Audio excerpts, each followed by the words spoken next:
Let's talk about the Jezebel Trope.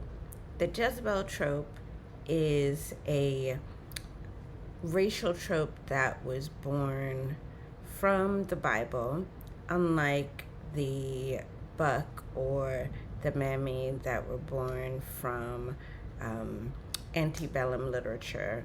The Jezebel Trope is a mapping of manipulation, power hungriness, hypersexuality onto the bodies of black women and black girls. If you've ever heard that a little girl is fast, you're falling immediately within the Jezebel Trope.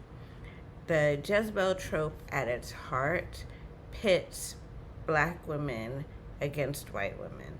Black women are hypersexual, they're almost animalistic and sexually immoral and modest, whereas white women, through the cult of true womanhood, are built on the tenets of purity. So, purity, piety, submissiveness, domesticity are all the tenets of the cult of true womanhood. It's also known as the cult of true domesticity. These traits are the antithesis to the black woman. The black woman, however, is terrifyingly sexual. This idea of purity and piety and submissiveness and domesticity is in fact designed to suggest that women are meant to raise children and support their husbands, and the Jezebel breaks that, and it is broken mainly across race lines. So black women cannot have those crucial traits that allow them into the cult of true womanhood. Black women are wild, they are hypersexual, they're breeders. We can see this play itself out in decades and decades of media portraying this, but we have to go all the way back to the beginning. So let's rewind to the beginning.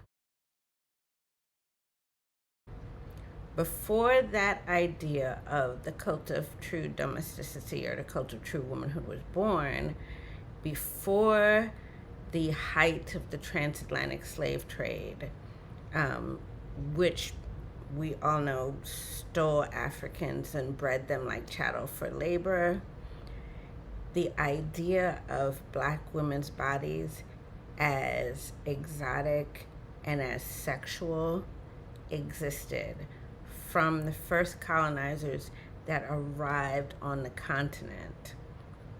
One of the best examples of this is obviously Sarah Bartman, also known as Venus Hottentot, and we should not gloss over the fact that Venus is the goddess of sexuality and creativity and all of that, but people think of her as the sex god.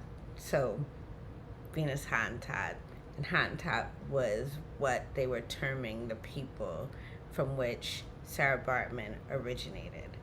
As a young girl, she was sex trafficked to Europe as in the early 1800s, and she traveled in basically a carnival freak show troupe in which people came from all European countries to see her naked body. The reason they came to see her naked body was because she had an ample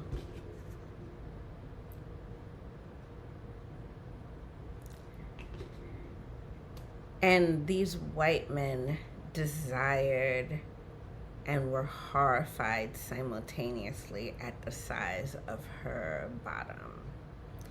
It was proof that she was more beast than human, and wealthy customers would pay extra for a private viewing of Sarah Bartman so that could touch her body.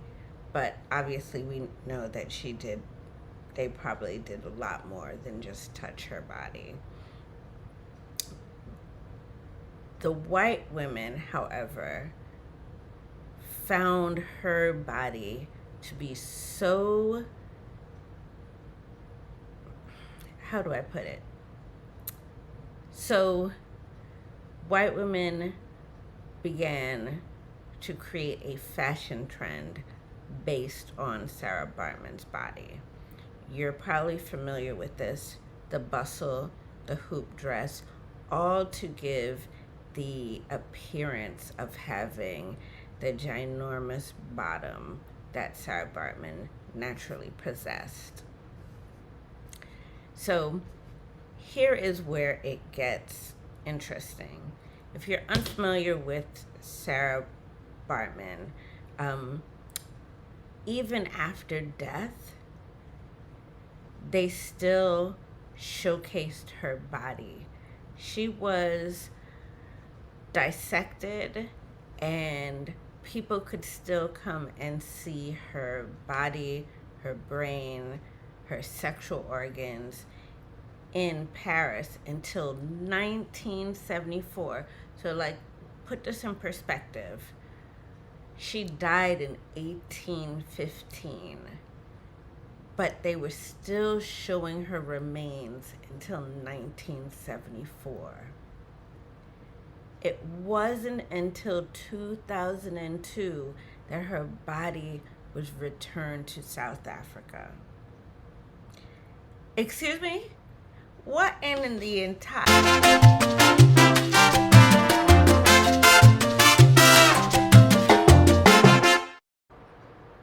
Okay, I'm back.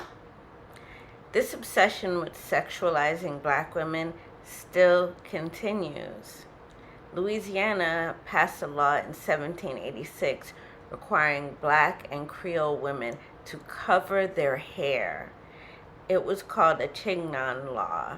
It was a law that suggested that black and Creole women did not know their place, and their hair was tempting white men, and they were behaving above their station. So let's go back to black and Creole women. A lot of people don't understand that Creole just means mixed. So that means we are talking about black women who were mixed with white or Indian or Native American. Anything in which you were mixed, you were considered Creole. Creole just means mixed. Okay, so back to the subject at hand. So black and Creole women were, by law, required to cover their hair because it was believed that they were tempting white men to continue miscegenation or the mixing of the races, and were tempting them to cheat on their spouses. What's interesting is that these women just made elaborate headdresses. They were like, okay, cool. We're just going to bejewel them. We're going to make them colorful. And this is one of the things that we see in the elaborate black women's head wraps of today. Shout out to Erykah Badu. Shout out to Beyonce. Now, let's push to the 1920s. In the 1920s, we have Josephine Baker. She is a dancer and seen as this beautiful but animalistic woman. And just like Sarah Bartman, they called her Venus, the Black Venus or the Creole Venus. Her most famous dance was a dance where she performed with a tutu made of bananas, and she performed some very sexual gyrations, and she became famous worldwide, especially France. However, she was classically trained, and when she tried to perform doing ballet or any type of classical dance. She was booed, there were jeers, they were catcalling her because they wanted her to be naked. They wanted her to be sexual, and they did not want to see her as a fully trained dancer. But the worst part about this is that her fame is often diminished just to that dance with the banana tutu. She was also the first black woman to star in a major film. She operated as a French spy during World War II and worked in the civil rights movement so powerfully that when Martin Luther King Jr. was assassinated, Coretta Scott King asked her if she would move to be the face of the civil rights movement. She also started her Rainbow Tribe, where she adopted children from all over the world as a way. She didn't have children of her own, but to show that all of these children could grow up together and love each other and see each other as brothers and sisters without race boundaries. However, despite her work and despite all of the things she's done besides being topless wearing bananas, we have relegated her to a sexual body. She becomes a Jezebel. This trope does not die here. It still persists. The trope persists as black women as something sexual and animalistic, and sometimes we reinforce it. Sexuality has become coded as black. The Jezebel trope exists in the commodification of black women's bodies. Sex sells. The Jezebel actively pursues men. She's a thought, she's for the streets, and more importantly, she's born to. A great example of this is that young white girls, especially child stars, born into the cult of true womanhood, when they age out and they want to change their image, what do? They cosplay as black women. They parody black women. They're good girls gone bad. However, black women are hard-coded as badness from birth. That's why we call little black girls fast. To accentuate how much of the specter of Sarah Bartman and the Jezebel trope looms to this day, I have one word: BBL. In 2014, Paper Magazine posted a picture of Kim Kardashian balancing a champagne glass on her butt. Look at it beside the image of Sarah Bartman. The BBL is the bustle of today. The trope still persists as the black woman as something sexual and bestial. Sometimes it persists because we reinforce it, but sometimes it can be retold if we rewrite it. So, welcome to my rant. Predators of black girls and black women try to explain that they couldn't help it. They were manipulated. The woman was coming on to them. Do you not see how she was behaving? You know they always want sex. They're a nympho. The worst part of this is that legal recourse community support regularly fails because black girls are seen as sexual from birth. So if a predator says that the black girl or woman is hypersexual, it's known. This is a known thing. She's for the streets. But that is because it's been coded onto them. It was not in their DNA. Society has set that up this way. You can also see this in the literature. In Native Son by Richard Wright, Bigger Thomas kills a white woman by accident, but purposely essays and kills his black girlfriend Bessie. No one cares about Bessie except as evidence of his violent nature for Mary.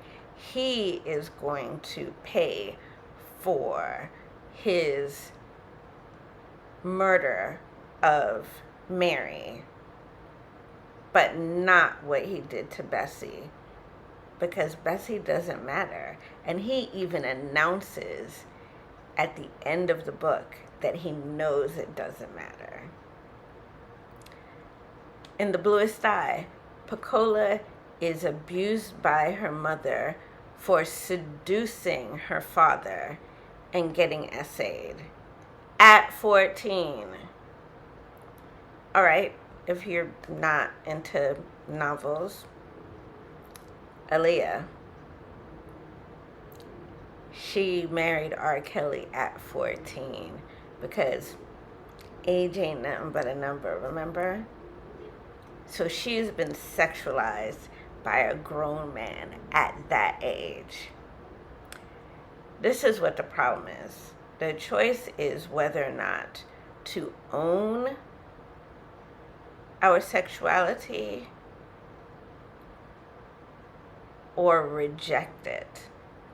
I don't like binaries. I don't think that it's an either or here. I'm concerned about girls and women leaning into the stereotype because we told them to.